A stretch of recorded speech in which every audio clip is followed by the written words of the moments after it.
Consistency is the key to success in any academic pursuit. Here's a technique I've mastered to make constant studying effortless, whether I'm exhausted after school or on those lazy weekend mornings. The first thing is to reduce friction. If you've read the book Atomic Habits, you may already be well acquainted with the concept of reducing friction to pave the way for better habits. To put it simply, the easier it is for us to perform an action, the more likely we are to do it consistently. So by minimizing the obstacles and excuses that stand in the way of us forming a habit, we greatly increase the chances of integrating it into our daily routine. When I talk about reducing friction, I'm referring to all of the barriers or reasons that prevent us from getting something done. In the context of studying, this could take various formats. It might be lack of organization and pre-planning, leading to uncertainty about what to study, or it could be exhaustion from a full day of school that reduces your motivation to get work done when you get home. And of course, for most of us, when you sit to study, your phone is there right in front of you. So we end up scrolling on social media for hours and hours. The key is to make good behaviors easier to perform. So let's delve into practical examples of how we can reduce friction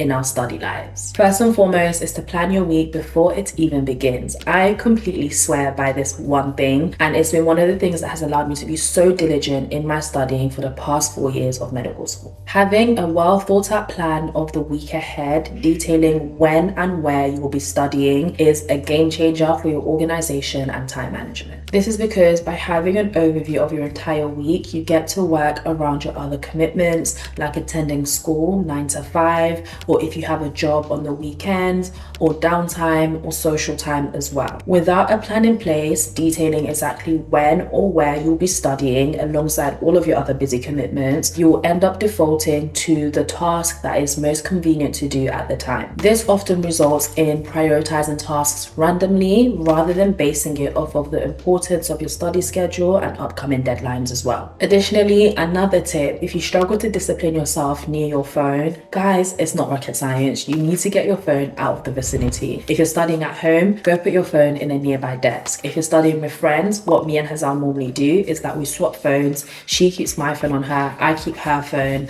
and that allows us to be free from distractions of our own notification. Additionally, there are a bunch of apps out there that you can use as well to kind of put a timer on how long you can use your phone for. From Hold to Forest, the options are absolutely endless. Systemizing your studies allows for greater clarity and efficiency. You must first understand your end goal, the specific tasks required to achieve it, and then you can organize your working week to reflect this much bigger objective that you are working towards. One way I implement this in my study life is at the beginning of the year when we get those year-long academic overviews. I'll put an example on screen, but when I start an academic year, my end goal, just like many of us, is to study all of the topics I need to know in time for exams so that I can pass and make it into the next stage of my academic journey. Looking at this academic map on screen right now, this provides no structure and no direction of exactly what it is I need to do to get to that end goal that I just mentioned. So what I do is I map out my revision according to the different modules I have and the time available to cover all of this content. For example, with my timetables, I get information on when I have lecture weeks that require me to go into university to learn content, and when I may need to attend hospital placement where I'm directly on the wards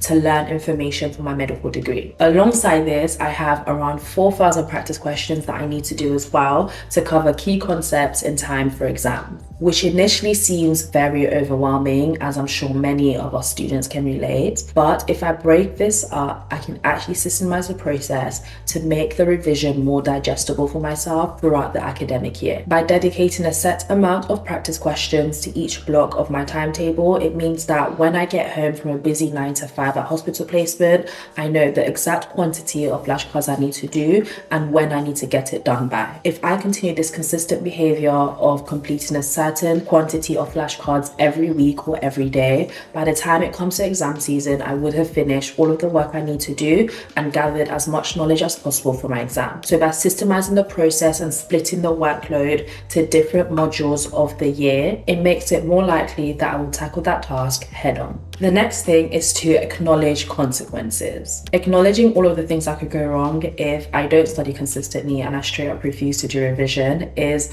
a huge source of motivation that fuels me. It encourages me to get my work done and push through demotivation or persistent procrastination. Heavy on persistent because procrastination will happen. We're all human. We all have those lazy days where we don't feel like being the most productive version of ourselves. But with motivation and self-discipline, I ensure that it doesn't become a lifestyle. Consequences that can arise if you lack self-discipline with your studies include, but are not limited to, falling behind on your work and creating an immense amount of stress. And me and stress do not go well together because I tend to get stress spots, so this is definitely something that I need to avoid. And leading on from this, neglecting my studies tends to impact my social life. Pushing my work back consistently means that it will come a time where I just need to cram in order to catch up. And this will leave me with very little time to just take a bit of a breather and hang out with my friends and even watch some Netflix. Alternatively, a better balance that arises from starting my studying earlier on in the academic year will allow me time to enjoy both of these aspects of my life. Perhaps the most straightforward consequence of not revising is the potential failure of exams. And I know it isn't nice to hear, guys, but it's as simple as that. If you don't revise, it's going to be very difficult to pass the examinations that are set before you. So try your best to be aware of what's at stake if you're someone who struggles to study consistently. In regards to actually sitting down to study, however, one of the things that I do to ensure that I can study consistently for long periods of time, especially during exam season, is to direct my pre-study mood. Early morning mood matters. Once you're in a certain mood, it tends to stick around for the whole day. So if you're aiming for a productivity boost, it's essential to invest in shaping your early day mood. Happiness creates success and boosts productivity. Positive emotions are like rocket fuel for your performance, whereas negative emotions are serious roadblocks to your productivity.